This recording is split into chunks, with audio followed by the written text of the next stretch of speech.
जानने का हक आपके शहर में आपका स्वागत है। मैं हूं अशोक श्रीवास्तव।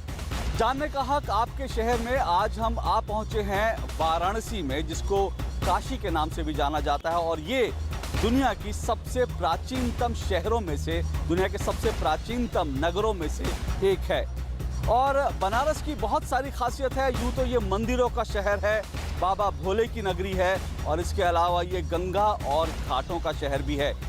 बीते 10 सालों में अगर हम बनारस की और वाराणसी की बात करें तो आरटीआई यानी सूचना के अधिकार को लेकर यहाँ पर बहुत काम हुआ है, इसके प्रचार प्रसार के लिए। और साथ साथ इसके अलावा बहुत तमाम लोग यहाँ पर आरटीआई का इस्तेमाल कर रहे हैं अपने आप को मजबूत बनाने के लिए, अपने हक और हकूक़ के लिए। आज हम आपको ऐसी ही कुछ दिलचस्प कहानियाँ दिखाएंगे, आपको बताएंगे कि कैसे यहाँ पर आम आदमी ने आरटीआई यानी सूचना के अधिकार का इस्तेमाल करके अपने हक को हासिल किया।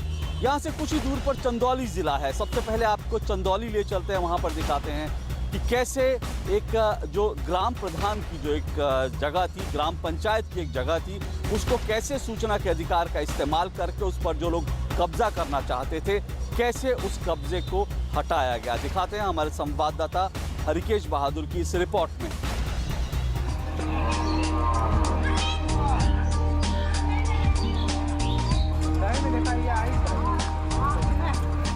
कहते हैं भारत की आत्मा गांव में बसती है।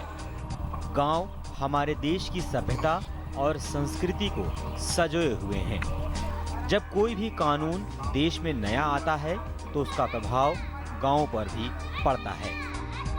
इसका एक उदाहरण है चंदौली जिले का कटेसर गांव, जो गंगा के किनारे बसा है, जहां सूचना का अधिकार कानून का इस्तेमाल करके गांव के जागरूक लोगों ने कैसे गांव समाज की जमीन बचाई। यहाँ पे जो है कि 4.5 बीघा की लमसम जो कि ज़मीन पड़ी हुई थी और यहाँ पे माफियाओं द्वारा कब्जा जमाने का जो है कार्यक्रम चल रहा था। होटल वगैरह 5 स्टार इस तरीके से जो है कि वो लोग अपना समीकरण बनाए हुए थे। तो हमें जब ये मालूम चला कि ये ज़मीन जो है इन लोगों मतलब हड़प लेंगे ये लोग, तो हमने इस पर आरटीआई लगाया।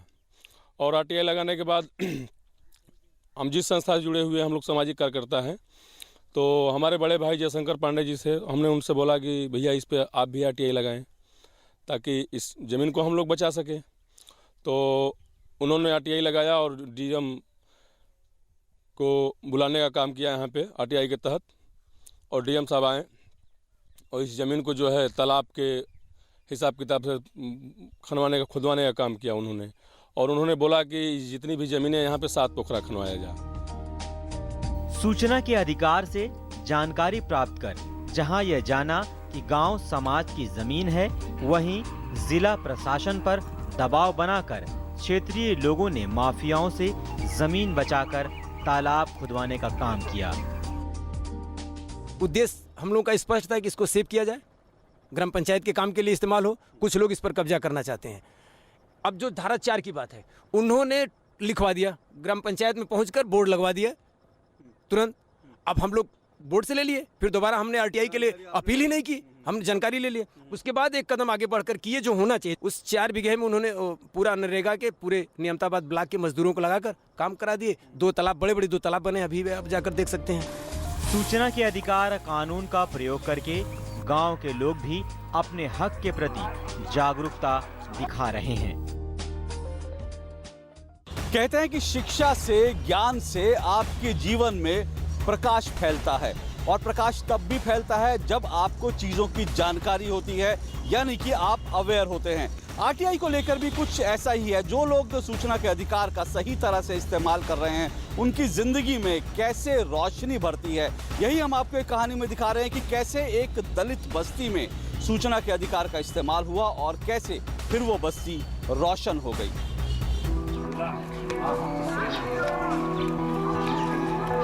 मिर्जापुर का बेरवा गांव। यहाँ पर पूरे गांव के लिए एक ट्रांसफार्मर से बिजली सप्लाई होती थी।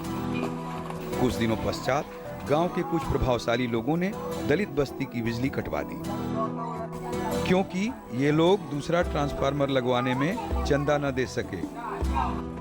गांव के ही एक पत्रकार ने बिजली विभाग में आरटीआई लगाकर जानकारी मांगी और फिर दलित बस्ती के लोगों को रोशनी दिलवाई।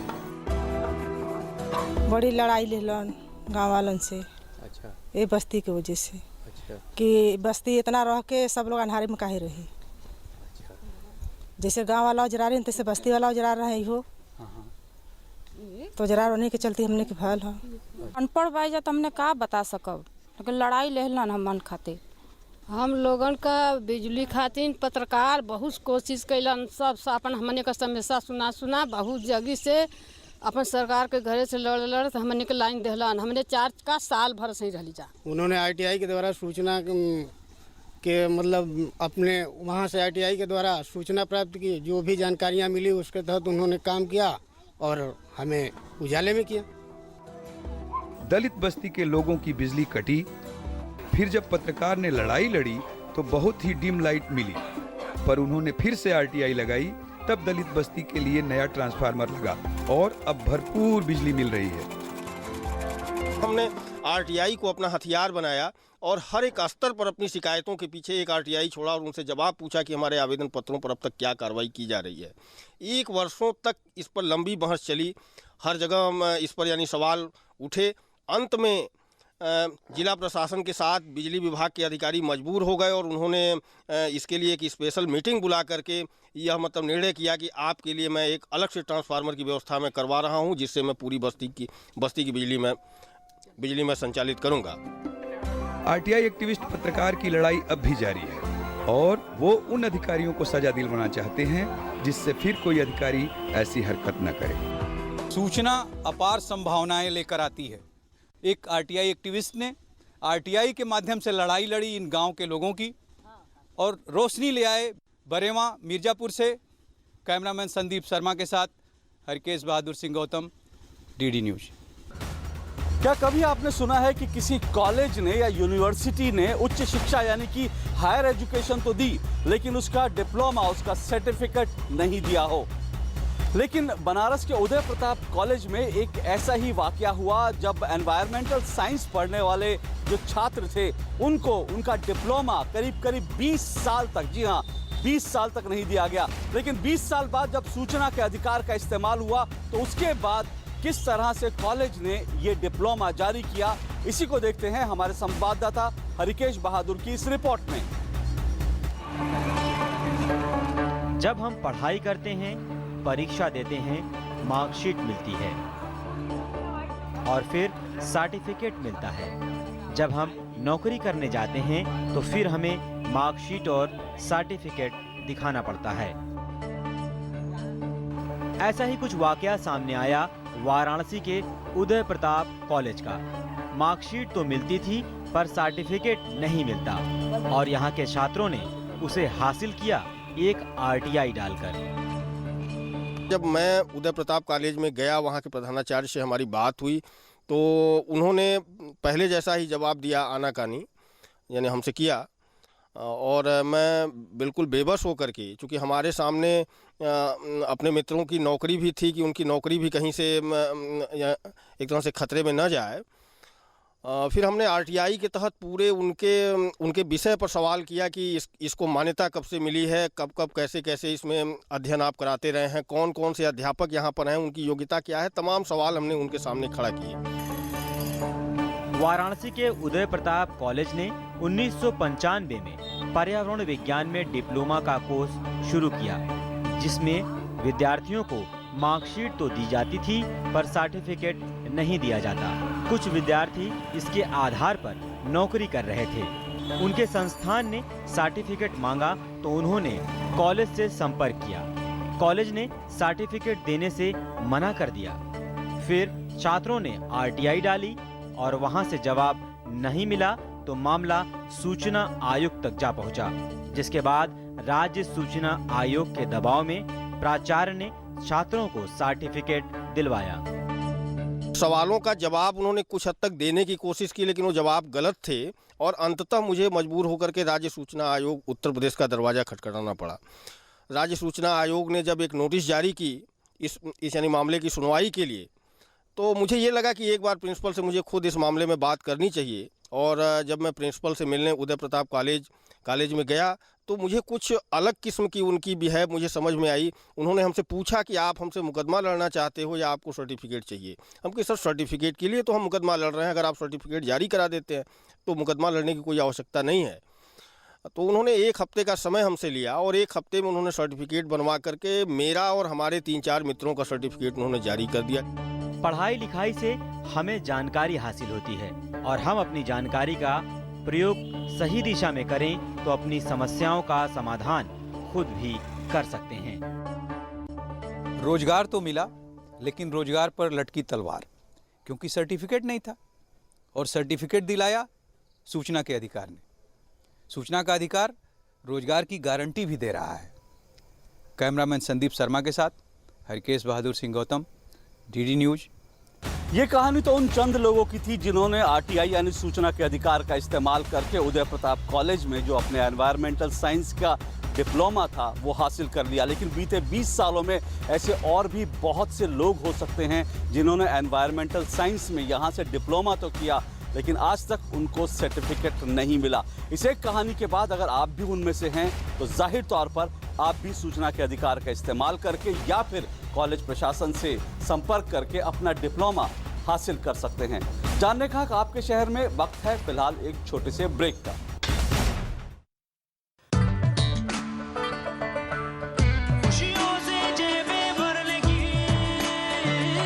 अब सिर्फ 31,000 रुपए में खुशियां घर लाइए।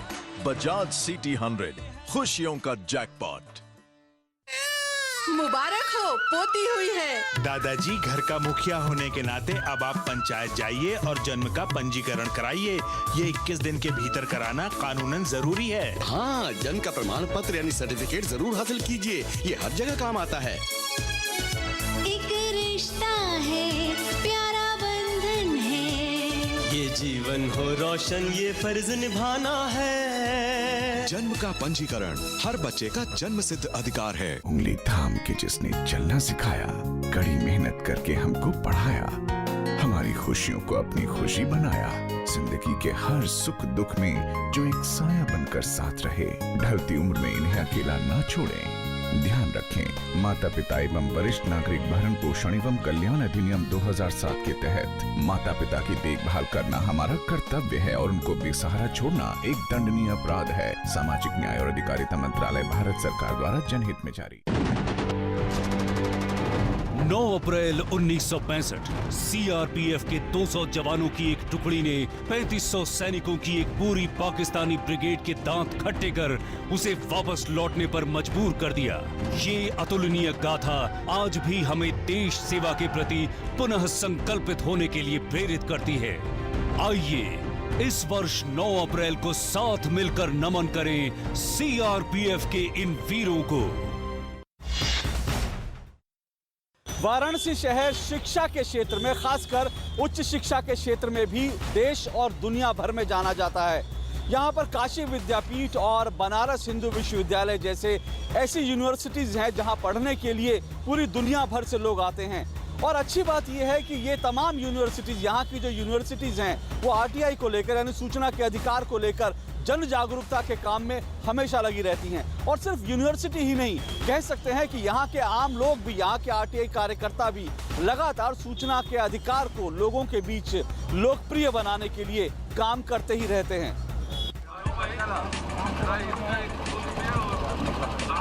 वाराणसी शिक्षा और संस्कृति की प्राचीन काल से राजधानी रही है।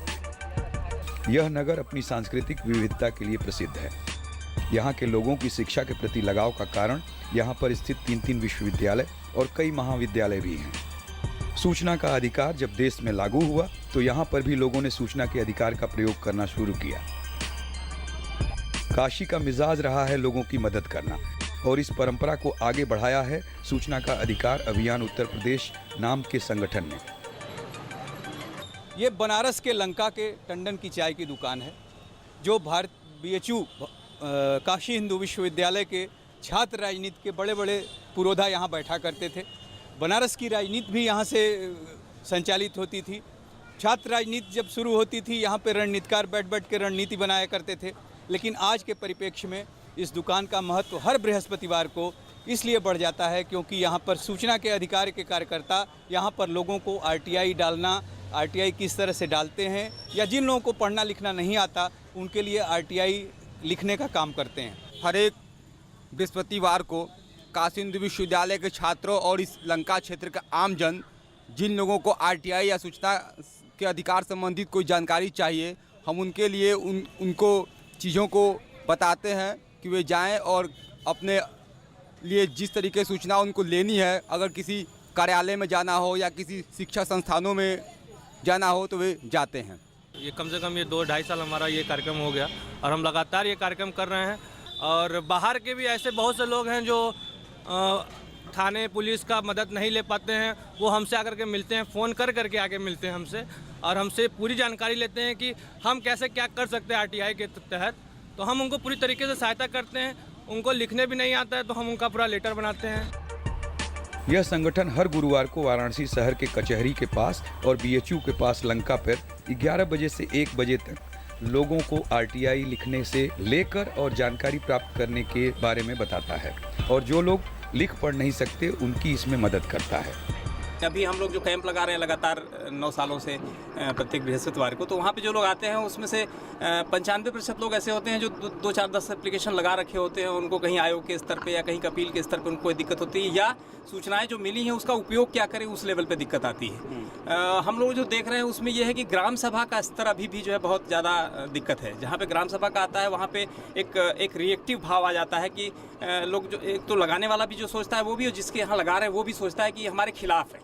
लगाने वाले हमारे लोग आते हैं, हम प्रधान के खिलाफ आरटीआई लगाए हैं। हम लोग बार बार कहते हैं कि आरटीआई किसी खिलाफ है ही नहीं। आरटीआई तो जैसे एक सूचना मांग रहे हैं आप। इसमें जो भी आते हैं जो लोग सहायता के लिए, तो हम लोग पूरी तरह से सहायता करते हैं।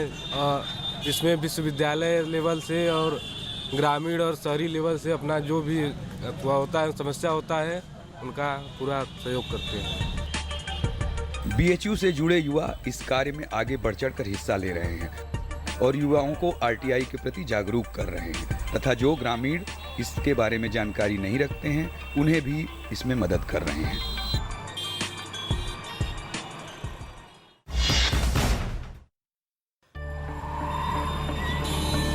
हम अपने कार्यक्रम जानने का हक आपके शहर में के लिए अपनी टीम के साथ पहुंचे बनारस हिंदू यूनिवर्सिटी और जायजा लिया कि छात्रों को कितनी जानकारी है आरटीआई के बारे में।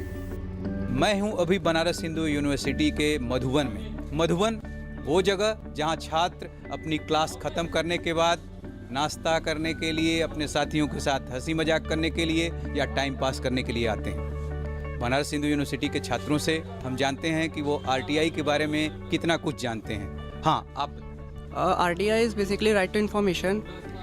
अगर हम किसी गवर्नमेंट एजेंसीज़ या किसी प्राइवेट सेक्टर के बारे में जानना चाहते हैं तो हम आरटीआई ऑफिस में एप्लीकेशन फाइल करते हैं, जिसके कुछ चार्जेस हैं।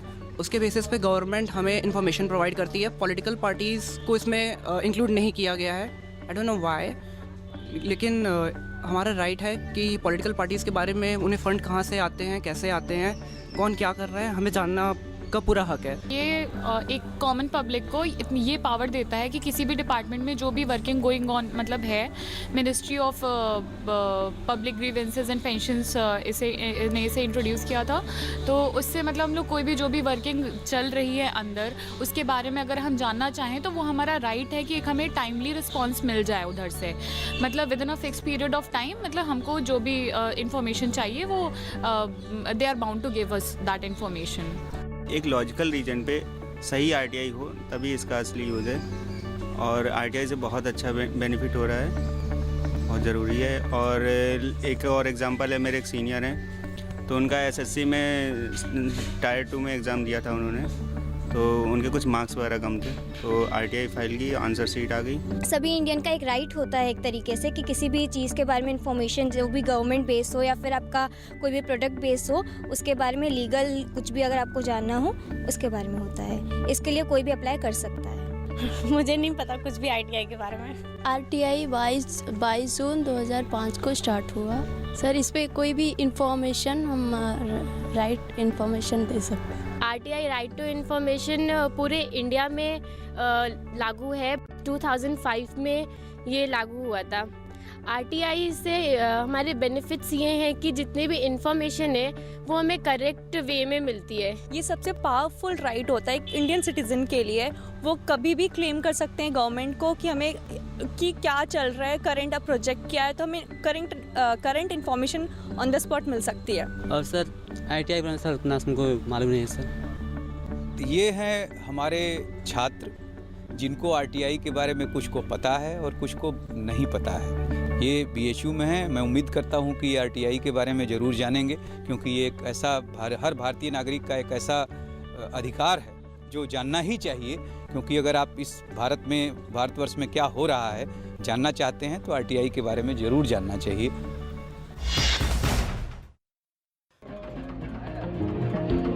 आरटीआई का व्यापक प्रचार वाराणसी में चल रहा है। इसमें आरटीआई एक्टिविस्ट और एनजीओ प्रमुख रूप से काम कर रहे हैं। लोगों में बड़ा उत्साह है सूचना के अधिकार को लेकर। यहाँ पर आरटीआई एक्टिविस्टों की संख्या भी काफी है। आरटीआई एक्टिविस्ट लोगों की मदद तो करते ही हैं, कई विभागों और सरकारी संस्थानों में आरटीआई से जानकारी प्राप्त कर सामाजिक कार्य संपन्न कराते हैं और समाज को फायदा पहुँचाते हैं। आरटीआई एक्टिविस्टों ने आपस में बातचीत करके एक पत्रिका निकाली जिसका नाम है आग्रह, जो आरटीआई से संबंधित खबरों को प्रकाशित करती है। हम लोगों ने जब राइट टू इन्फॉर्मेशन पे काम किया तो ये महसूस किया कि कई बार ढेर सारी सूचनाएं जो हम लोग निकाल रहे हैं उसका सही उपयोग क्या हो और वो जन माध्यमों से ज़्यादा लोगों तक पहुँचे और एक दबाव बने और उससे वो एक सकारात्मक निराकरण हो। उसमें बाधाएं आ रही थी कि कई बार हम लोगों की स्टोरीज समाचार छप नहीं रहे थे, या कई बार एक सीमा होती है अखबारों की छापने की, वो संक्षेप में देंगे। हम लोग किसी चीज़ को विस्तार से ज़्यादा लोगों तक पहुंचाना चाहते थे, तो इसको सोच करके थ्रू राइट टू इन्फॉर्मेशन जो कुछ भी आता था उसको आग्रह पत्रिका नाम से हम लोगों ने शुरू किया।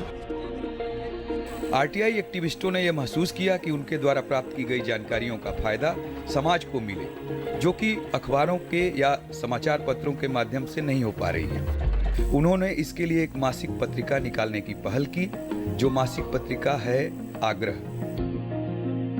वो बनारस बेस्ड ही शुरू से थोड़ा प्रयास किया गया कि बनारस के बाहर भी जाए, लेकिन कुछ संसाधन की समस्याएं, कुछ ऐसी बातें हुई कि धीरे धीरे उसको बनारस केंद्रित कर दिया गया। और शुरुआत तो केवल आरटीआई से 1.5 साल तक केवल आरटीआई की ही खबरें थी, उसके अलावा कुछ भी नहीं लेते थे। लेकिन बाद में लगा कि बड़े पैमाने पर समाज को जोड़ना है तो आपको सांस्कृतिक, सामाजिक, राजनीतिक और भी बातों को लेकर के, लेकिन हर बार आरटीआई की 1-2 स्टोरी जरूर रहती है उस अंक में आग्रह में। पहले इस पत्रिका में केवल आरटीआई से संबंधित खबरें ही छपती थी, लेकिन बाद में और भी खबरें इस पत्रिका में छापने का निर्णय लिया गया। इस पत्रिका से लोगों को बनारस में और आसपास के जिलों में आरटीआई से होने वाले लाभों की जानकारी मिलती है। तो ये तो था वाराणसी और उसके आसपास के जिलों से आरटीआई का लेखा जोखा। जानने का हक आपके शहर में कार्यक्रम में वाराणसी से आज बस इतना ही। आपसे फिर मुलाकात होगी देश के किसी और शहर में। फिलहाल इजाजत दीजिए, नमस्कार।